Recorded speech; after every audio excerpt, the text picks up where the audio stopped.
Nous allons voir maintenant le chrétien face à la violence.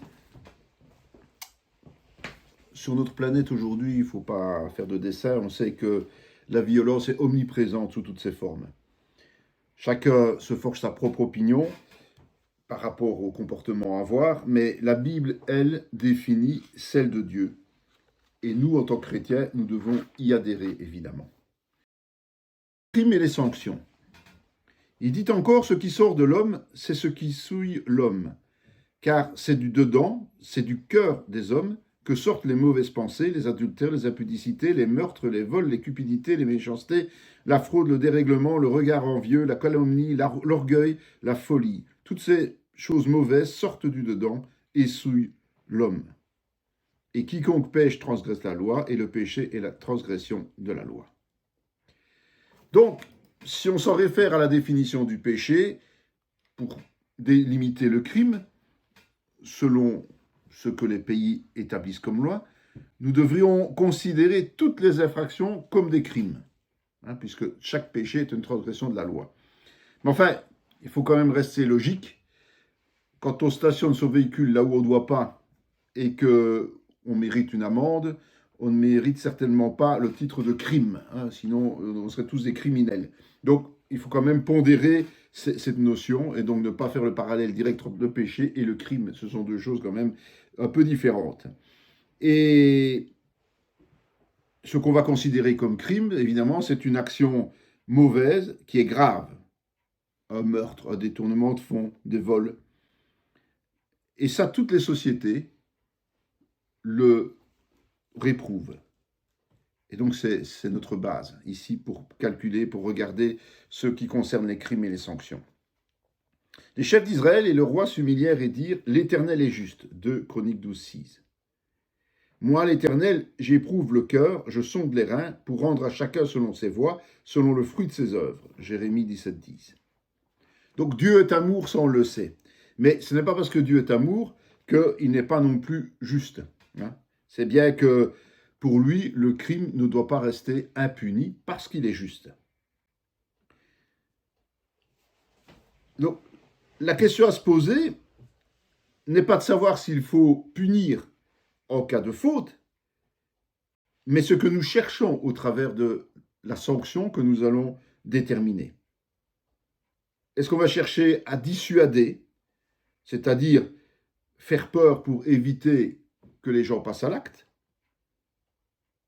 Est-ce qu'on va chercher à corriger, donc punir pour ramener dans le droit chemin?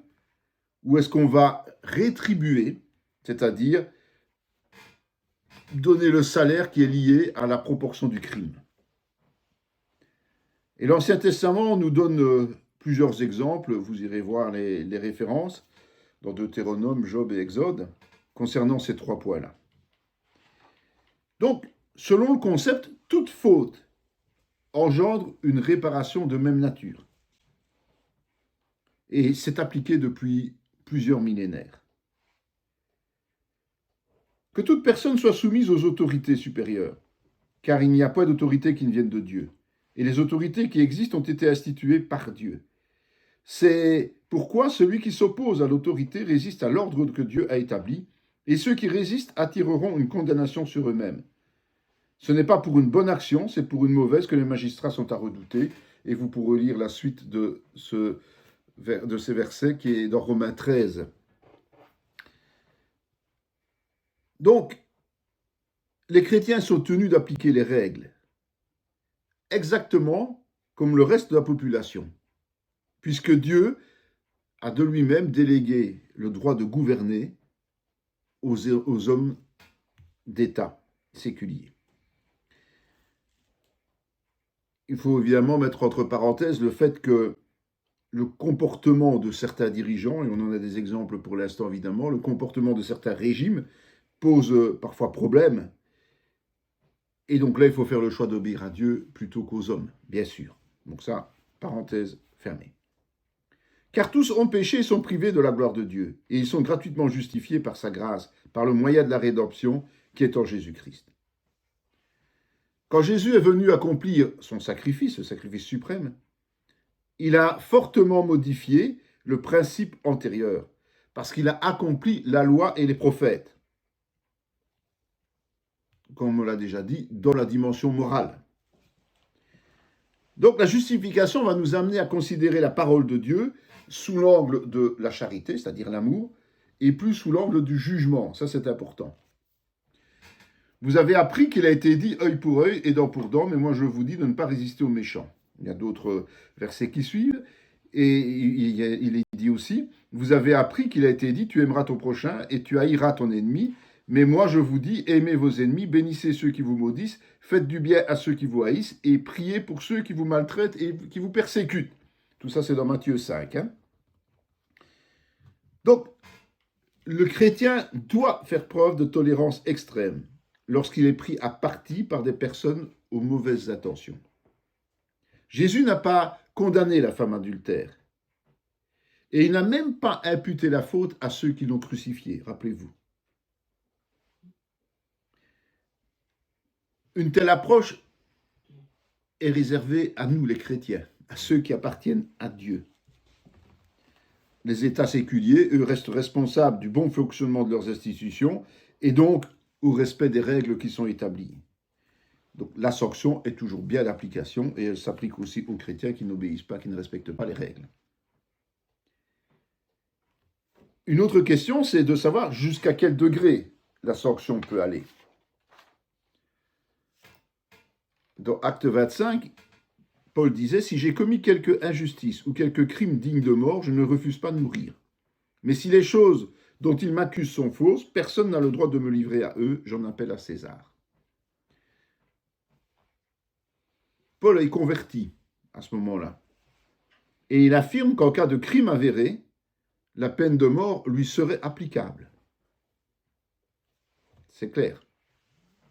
Si quelqu'un verse le sang de l'homme, par l'homme ton sang sera versé, car Dieu a fait l'homme à son image. Et on a toute une série dans l'Ancien Testament, évidemment, je dis bien c'est l'Ancien Testament, ne prenez pas ça aujourd'hui pour vérité, c'est l'Ancien Testament qui nous donne des cas précis où la peine de mort était d'application. Alors tuer un homme, ça peut se comprendre, agresser ses parents et les maudire, c'est déjà un peu plus délicat.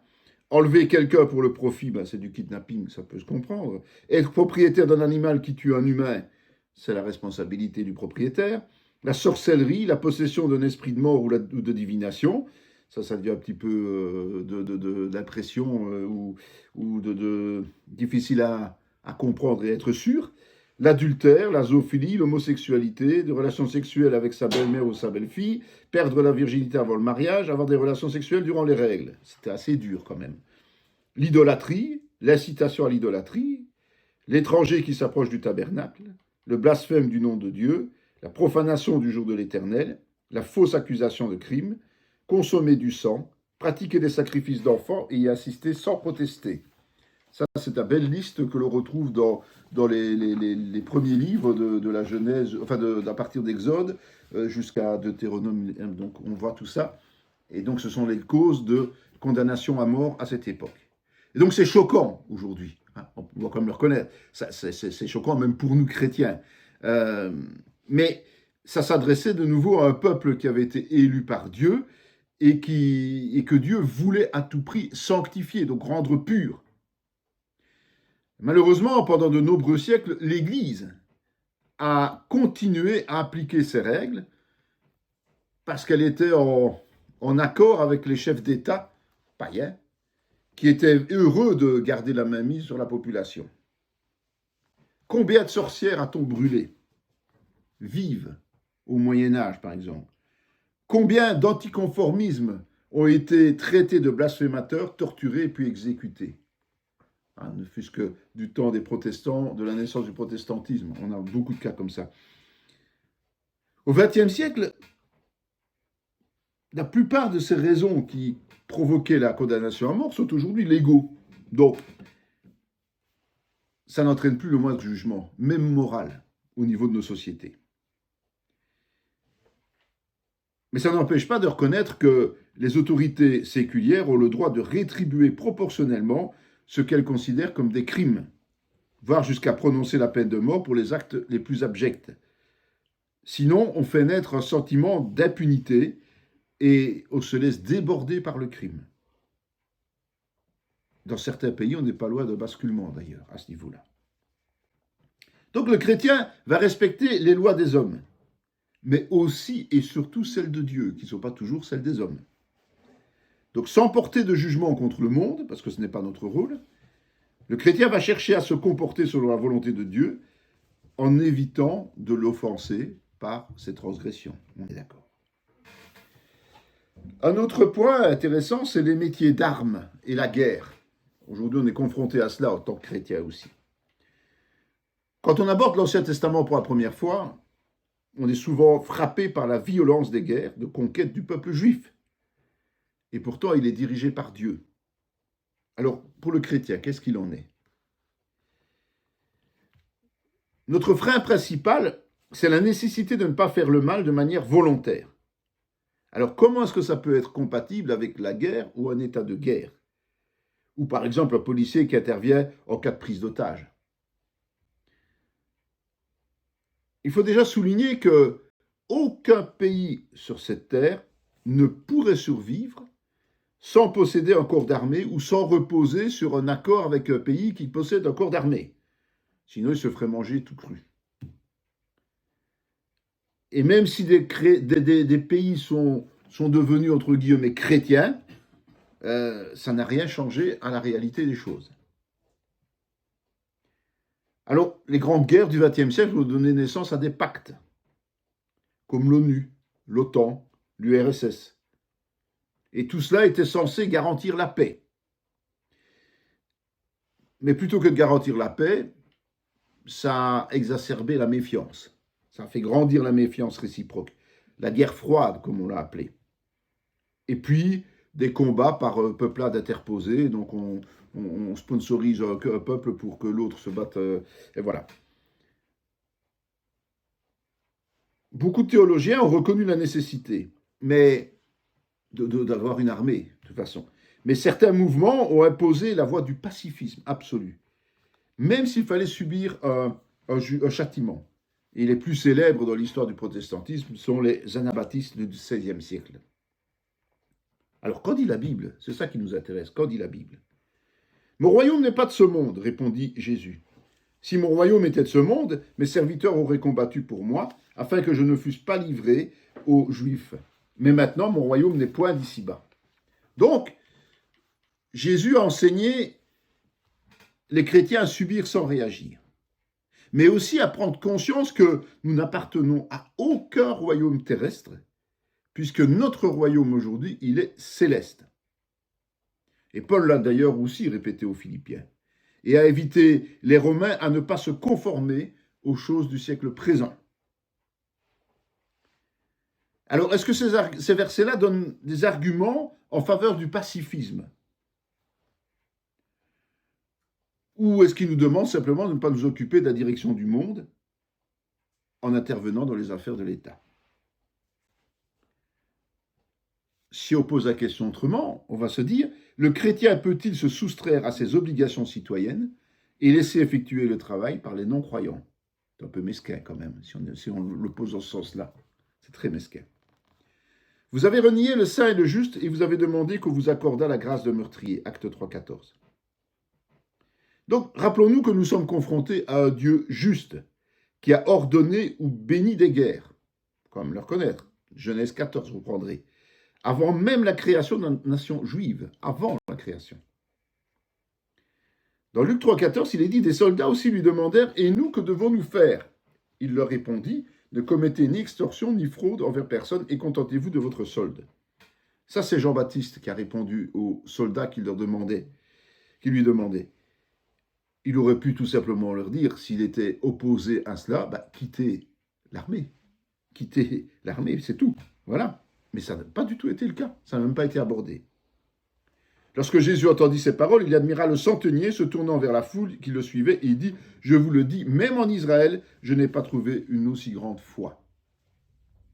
Donc, Jésus a reconnu la foi du centenier et il n'a pas fait la moindre allusion à sa fonction. Un centenier, c'est un officier militaire, donc il commande des troupes Et c'est en plus une armée de conquête, les Romains, hein, je vous rappelle quand même. Et l'histoire de Corneille et de l'apôtre Pierre vont dans le même sens.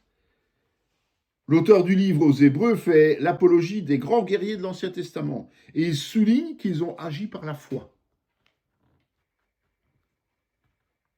Donc, on peut en conclure qu'il n'y a pas d'objection entre le fait d'être chrétien et de s'engager dans un métier d'armes, que ce soit gardien de sécurité, que ce soit policier, gendarme ou militaire.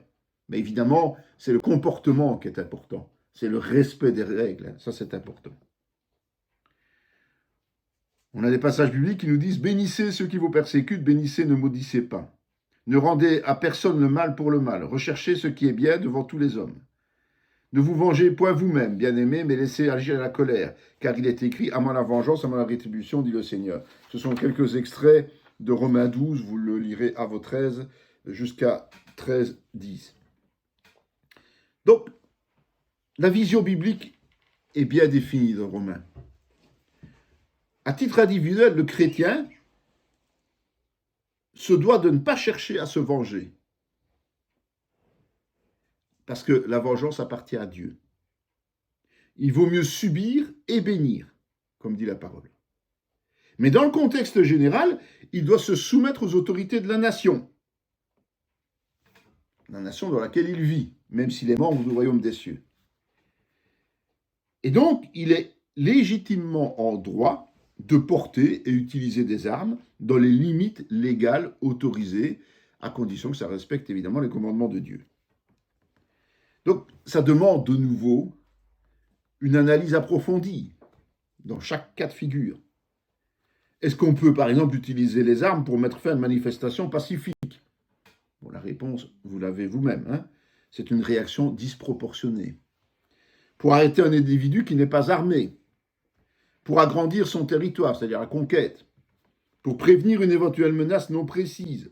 Voilà, ce sont toutes questions qu'on doit se poser avant d'agir. Pourquoi? Parce que l'acte doit être proportionnel et justifié. Et ça, c'est difficile à mesurer, il faut vraiment le faire dans l'esprit. Le plus mauvais exemple chrétien, ce sont les croisades. Hein. Ça n'était absolument pas justifié et c'était totalement disproportionné. Heureux ceux qui procurent la paix, car ils seront appelés fils de Dieu. Donc, notre rôle à nous, quelle que soit notre position, quel que soit notre métier, c'est d'œuvrer avant tout pour la paix.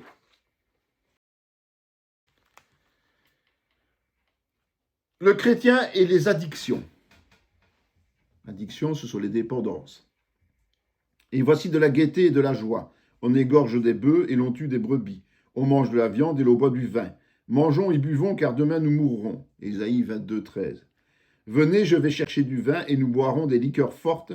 Nous en aurons autant demain et beaucoup plus encore. Ésaïe 56, 12. Le mal-être dans la vie sociale, sentimentale, professionnelle, familiale, et l'effet de groupe, c'est-à-dire la volonté de s'amuser à tout prix, de montrer qu'on est un homme dur, d'être conviviaux, les rendez-vous d'affaires, voilà. Tout cela entraîne beaucoup de personnes à s'accoutumer à diverses sources de ce qu'on avait appelé les plaisirs artificiels, qui deviennent vite des addictions.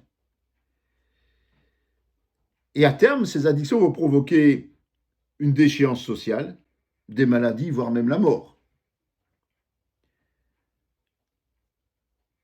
Le symptôme le plus évident, c'est l'absence d'espérance. La personne qui est dépendante ne va plus songer à rien d'autre qu'à assouvir son vice. Et quand elle va essayer de s'en débarrasser, elle va tellement souffrir physiquement et psychologiquement qu'elle va retomber, en général. Et il ne faut pas être nécessairement dans l'illégalité pour devenir dépendant. Il y a l'alcool, le tabac, le vapotage, certains médicaments, les gaz hilarants, la caféine, sont en fait en vente libre et en consommation libre. Mais évidemment, il faut ajouter à ça les drogues, qu'elles soient douces ou qu'elles soient dures. Ce sont des drogues quand même. Alors comment voir les choses? Ne savez-vous pas que vous êtes le temple de Dieu et que l'Esprit de Dieu habite en vous? Si quelqu'un détruit le temple de Dieu, Dieu le détruira. car le temple de Dieu est saint, et c'est ce que vous êtes. Donc, à notre conversion, le principe général, c'est que nous devenons le temple de Dieu. Donc, nous devons prendre le plus grand soin de ce temple. Donc, si nous nuisons à ce temple en nous rendant dépendants de diverses drogues, en ce compris le tabac et l'alcool, bien, on est dans l'illégalité par rapport à Dieu. Donc, c'est interdit. De nombreux chrétiens sont confrontés à l'un ou l'autre de ces addicts. Il faut en être conscient. Et il faut absolument les accompagner dans leur démarche, de reconnaître ce que la Bible leur dit et surtout de les aider à se sevrer. Avec un suivi médical parallèle, parce que c'est souvent nécessaire, pour toute dépendance à des produits qui provoquent des manques importants lors de l'arrêt des prises. Donc il ne faut pas jouer non plus à l'apprenti sorcier, il faut être très prudent quand on accompagne quelqu'un. Dans Galates 5, 21, il est pris l'envie, l'ivrognerie, les excès de table et les choses semblables. Je vous dis d'avance, comme je l'ai déjà dit, que ceux qui commettent de telles choses n'hériteront point le royaume de Dieu. L'alcoolisme et les excès de table sont les exemples de dépendance relatés dans la parole de Dieu. Mais on peut l'appliquer à toute autre forme auquel on est dépendant. Donc toute dépendance est une dépendance, c'est un excès.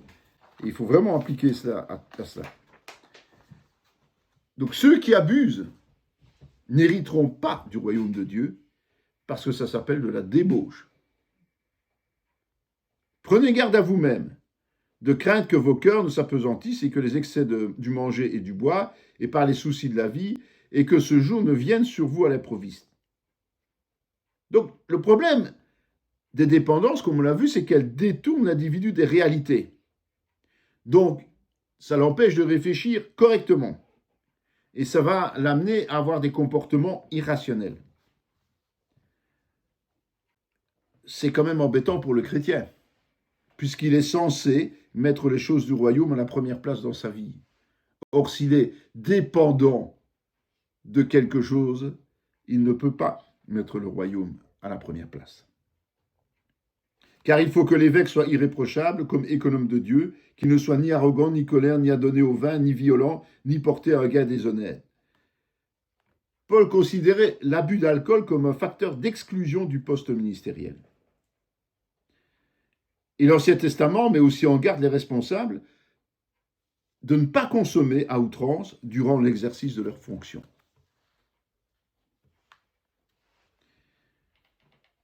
Car ceux qui dorment, dorment la nuit, et ceux qui s'enivrent, s'enivrent la nuit. Mais nous qui sommes du jour, soyons sobres, ayons revêtu la cuirasse de la foi et de la charité, et ayant pour casque l'espérance du salut. Donc l'addiction, ce sont les ténèbres. Il n'y a pas d'autre mot. Et le chrétien, lui, il est censé vivre dans la lumière. Donc, il doit être sobre. C'est pour la liberté que Christ nous a affranchis. Demeurez donc fermes et ne vous laissez pas mettre de nouveau sous le joug de la servitude. Donc, tout risque de dépendance doit être rejeté. En plus du fait que toutes ces dépendances sont très chères, coûtent très cher. Alors, faut-il s'abstenir ou se modérer? C'est une bonne question. Je crois que tout le monde a bien compris qu'en tant que chrétien, il faut se détacher de tout ce qui est drogue licite ou illicite. Tout ce qui abîme le corps. Mais est-ce qu'il faut aller jusqu'à l'abstinence totale, comme certaines obédiences chrétiennes y poussent ou pas? Dans Matthieu 11, il est dit « Car Jean est venu ne mangeant ni ne buvant, et ils disent « Il a un démon ». Le Fils de l'homme est venu mangeant et buvant, et ils disent « C'est un mangeur et un buveur, un ami des publicains et des gens de mauvaise vie. » Mais la sagesse a été justifiée par ses œuvres. Donc, contrairement à Jean-Baptiste, Jésus et ses disciples n'étaient absolument pas abstinents. Dans divers enseignements, Jésus fait référence au vin, sans jamais adresser le moindre reproche.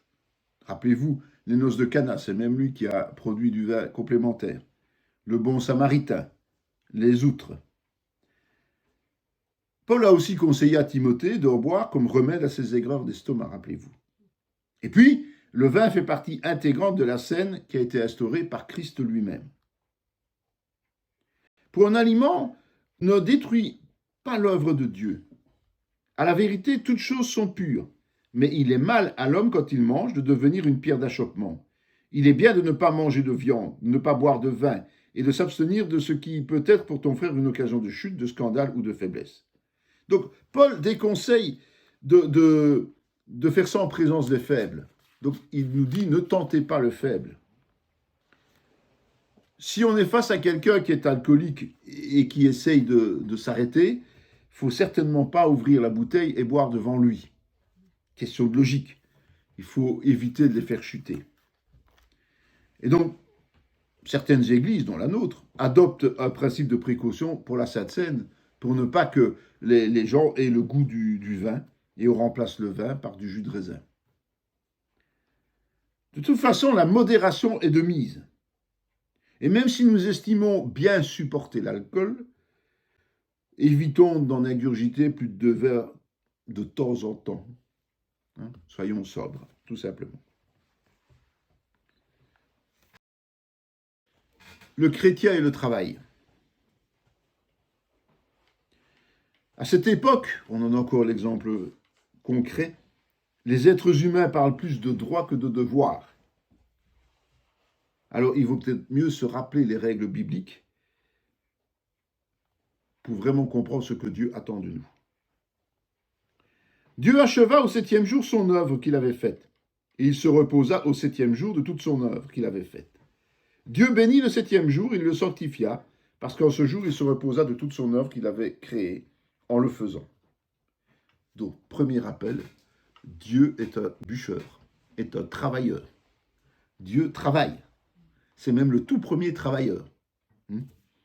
Quand je contemple les cieux, ouvrage de tes mains, la lune et les étoiles que tu as créées, qu'est-ce que l'homme pour que tu te souviennes de lui? Et le Fils de l'homme pour que tu prennes garde à lui. Tu l'as fait de peu inférieur à Dieu, et tu l'as couronné de gloire et de magnificence. Tu lui as donné la domination sur les œuvres de tes mains, et tu as tout mis sous ses pieds. Quand Dieu a créé l'homme, il a confié tout le reste de la création pour que l'homme l'assujettisse et la remplisse. Il a aussi donné comme instruction de garder le jardin d'Éden et de le cultiver. Ça s'appelle du travail aussi.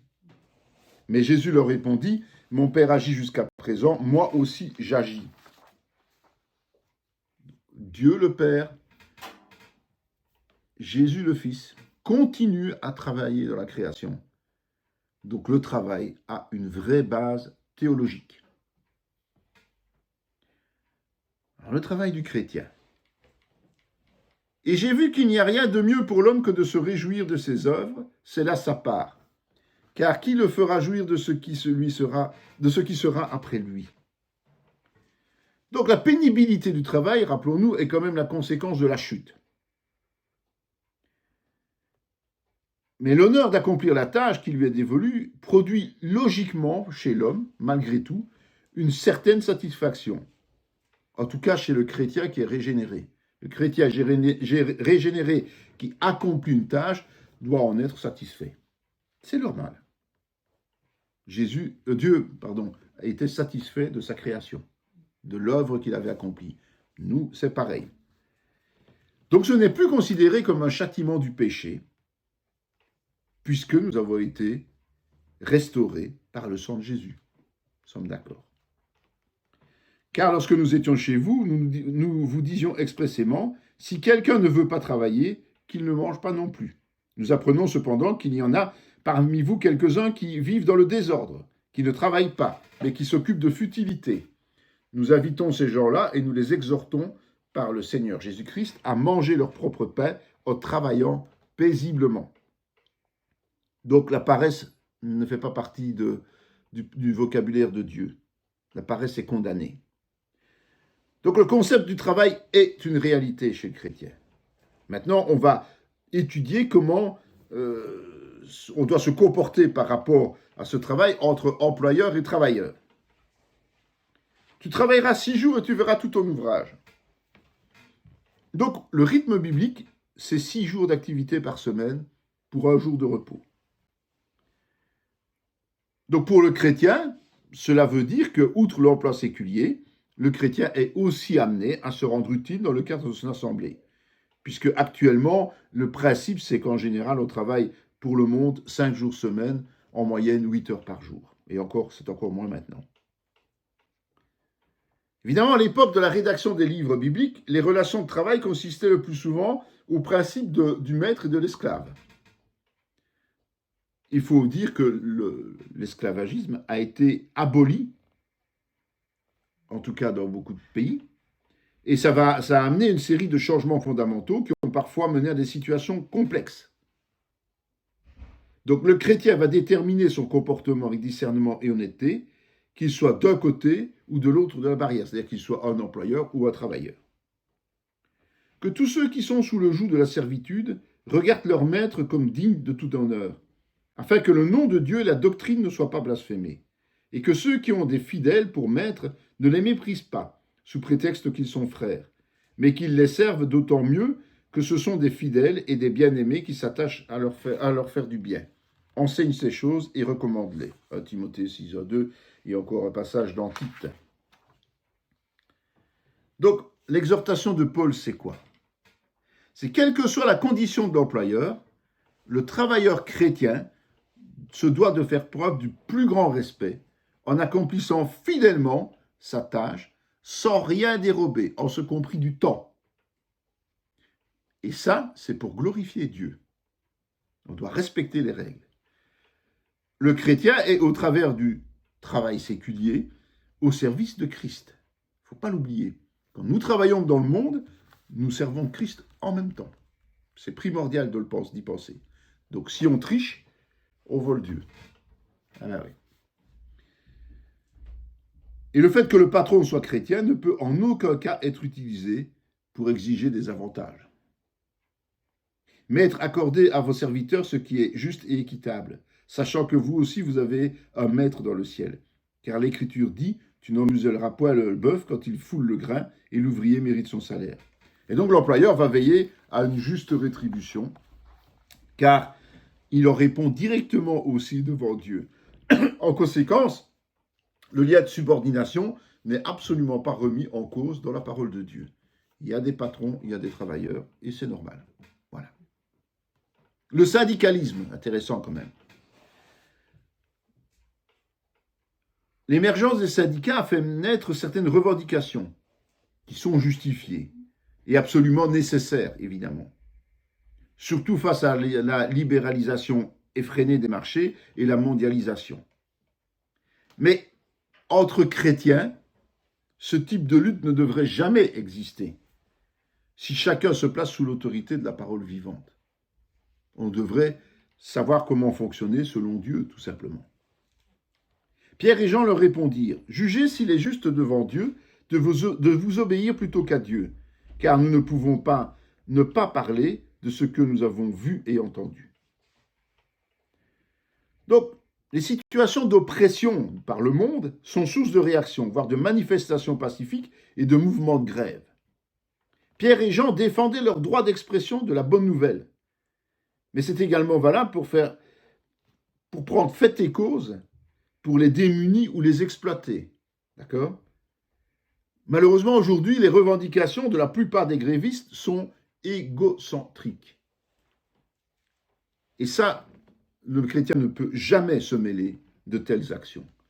Le chrétien ne pourra intervenir que pour venir en aide à des gens qui sont opprimés ou exploités, mais pas à des gens qui veulent des avantages personnels.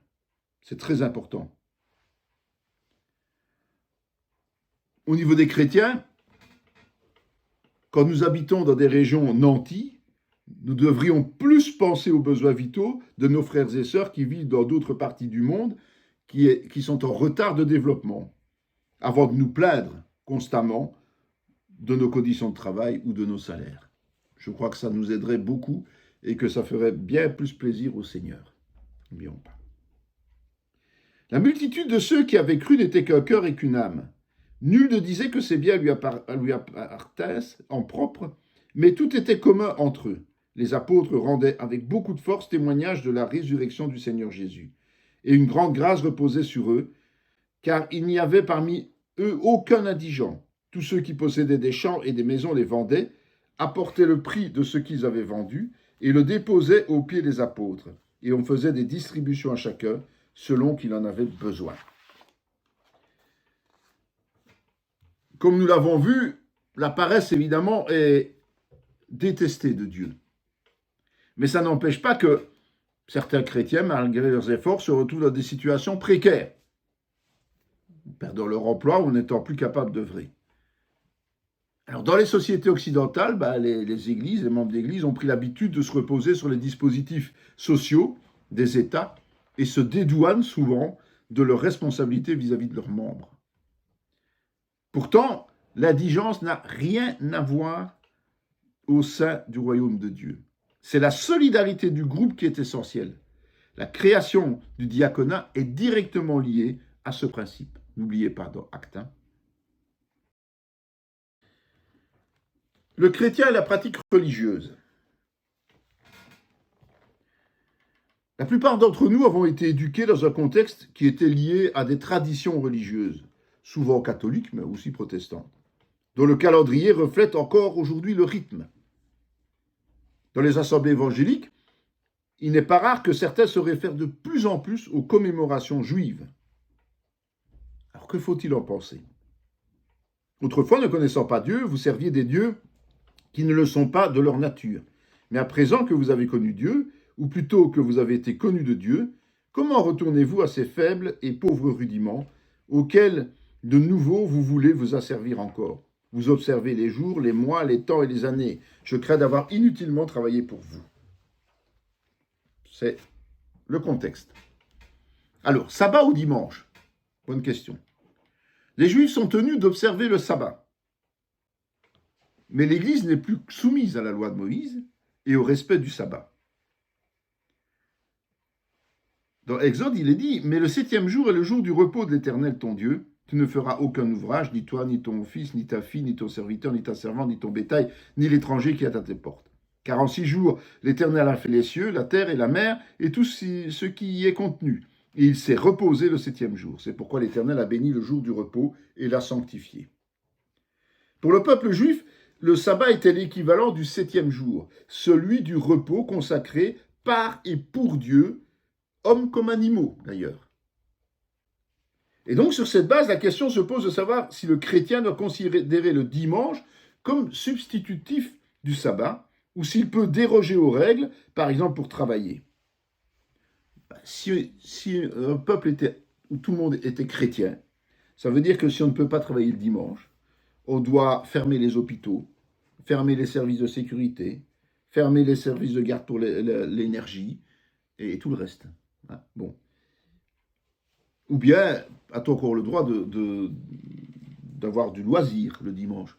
Bonne question. Si tu retiens ton pied pendant le sabbat, pour ne pas faire ta volonté en mon saint jour, si tu fais du sabbat tes délices pour sanctifier l'Éternel en le glorifiant, et si tu l'honores en ne suivant pas tes voies, en ne te livrant pas à tes penchants et à de vains discours, alors tu mettras ton plaisir en l'Éternel. Je te ferai monter sur les hauteurs du pays, je te ferai jouir de l'héritage de Jacob ton père, car la bouche de l'Éternel a parlé. C'est dans Ésaïe. Donc le sabbat a été instauré dans le cadre de la création, puis de la rédemption. Et Ésaïe insiste plus sur la nécessité de prendre notre plaisir en l'Éternel en délaissant nos propres plaisirs. Donc ça veut dire qu'en fait, il faut consacrer du temps à Dieu. Même si les premiers chrétiens se réunissaient le premier jour de la semaine, c'est-à-dire le dimanche, il faut aussi souligner qu'ils faisaient la même chose chaque jour dans les maisons, sur les places publiques et au temple. Le fait de mettre un jour à part, le dimanche, n'est apparu que plus tard, vers le 3e, 4e siècle, lorsque l'Église a commencé à se structurer dans son fonctionnement. Donc le but, c'était d'adapter au mieux la vie spirituelle au monde séculier, en ayant un jour identique pour tout le monde avait congé ce jour-là et pouvait s'occuper des choses de Dieu. Que personne donc ne vous juge au sujet du manger ou du boire, ou au sujet d'une fête, d'une nouvelle lune ou des sabbats. C'était l'ombre des choses à venir, mais le corps est en Christ. Donc, Paul enseigne simplement que les règles rituelles et sacerdotales n'étaient que les prémices bien imparfaites du corps de Christ, l'Église. Donc nous ne pouvons pas être jugés par rapport à cela. Tel fait une distinction entre les jours, tel autre les estime tous égaux, que chacun ait en son esprit une pleine conviction. Je vous laisse lire la suite, c'est dans Romains 14. Donc Paul va y répondre d'une manière particulière. Selon lui, c'est notre conviction qui doit l'emporter, en ce sens que chaque jour est équivalent pour Dieu, sauf si nous considérons le contraire. Donc nous devons donc agir selon notre propre idée, mais avec honnêteté. Ça veut dire quoi? Si nous estimons que le dimanche équivaut au sabbat des Juifs, alors nous devons refuser de travailler le dimanche. Ça veut dire que soit nous allons choisir des métiers particuliers où on ne devra pas travailler le dimanche, soit on va être hypocrite et on va laisser faire le travail à ceux du monde, alors que nous, on va ne pas travailler ce jour-là. Pas très honnête. Mais nous devons aussi alors renoncer à nos loisirs. On ne va pas aller au restaurant, on ne va pas aller se promener, on ne va pas aller rouler à vélo, on ne va rien faire de tout ça. Pour nous consacrer pleinement et toute la journée au Seigneur. Au contraire, si pour nous, chaque jour est égal, quand nous n'avons pas l'occasion de nous reposer spirituellement le dimanche, nous devons compenser ce manque durant le reste de la semaine. Si on ne sait pas aller au culte le dimanche, on doit absolument aller aux réunions pendant la semaine, par exemple. Voilà, pour compenser cette perte, parce que Dieu veut qu'on lui consacre du temps. Et si on regarde bien, c'est au minimum un jour par semaine, comme il le dit là-bas, donc ça veut dire minimum, c'est 24 heures par semaine, c'est un peu ça. Hein. Voilà. L'auteur de l'Épître aux Hébreux nous dit « Il y a dans un repos du sabbat réservé au peuple de Dieu. Car celui qui entre dans le repos de Dieu se repose de ses œuvres, comme Dieu s'est reposé des siennes. Donc dans l'Épître aux Hébreux, on nous explique simplement que pour les chrétiens, c'est le repos du sabbat, c'est le repos éternel, auprès de Dieu, par le salut. Ce n'est pas une journée de la semaine. Comprenez la différence. Voilà. Donc nous serons dans les mains du Seigneur et nous pouvons nous y reposer. Alors, un autre exemple, parce qu'on en parle souvent, c'est Noël, hein, ça fait toujours des polémiques.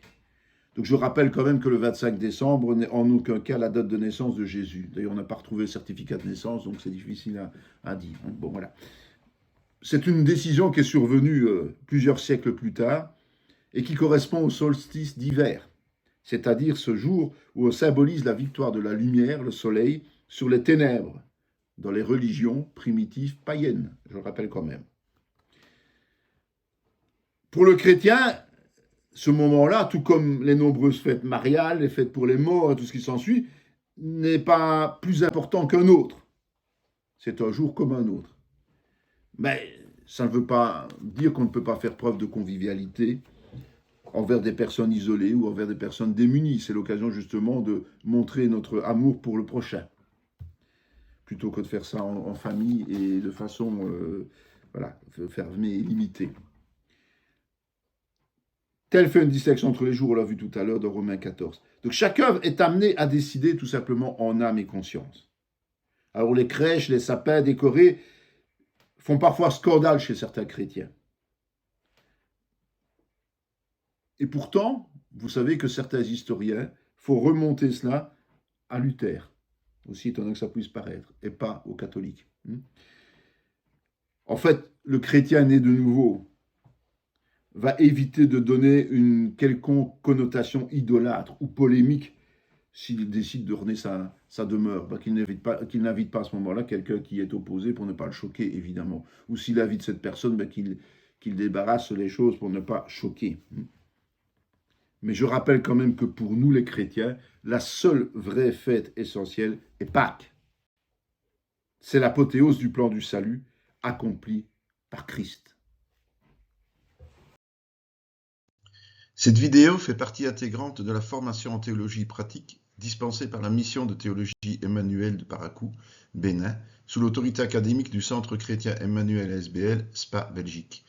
Pour mieux connaître nos activités, voici nos différentes adresses.